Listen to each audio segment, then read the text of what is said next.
All right, I just want to demonstrate a cool feature on this JetBlaster Pro. It's also on the VX Cruiser last year, but it's the cruise no wake button. It's amazing that a low price watercraft like this would actually have this feature on it. To activate it in no wake, you just hold the button and you'll hear it go to cruise. You'll hear it beep twice, and then you'll see on the dash it says no wake, and it does a steady 5 miles an hour. That is how you do the no wake, and you can see here very little wake behind me. If you want to disengage it, you can either hit the button again or just give it throttle, and you'll hear it beep and it's off, and now you can drive as normal. Now cruise control is the same thing. You get up to cruise, let's say 20 miles an hour, and this is going to be hard for me to do with one hand, but I'm going to hold that button down, and you see it says cruise assist at 20, and I got my throttle pinned. See that?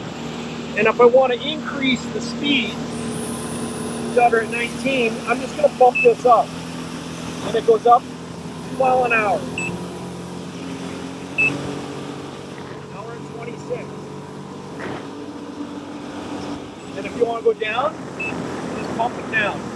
You'll hear it beep. And we're at 17. Where the cruise control is important is if this was a 3-seater and I'm towing a wakeboarder or a skier, I can actually set my speed at 30. These are really hard to control to keep a constant speed. So that's where that cruise control really comes into play. We used it on the VX Cruiser 3-seater.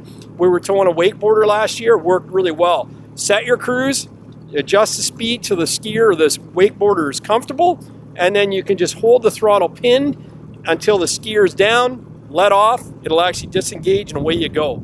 Pretty fun little unit. Thank you very much, Power Garage, for letting us take out a 2025 JetBlaster Pro.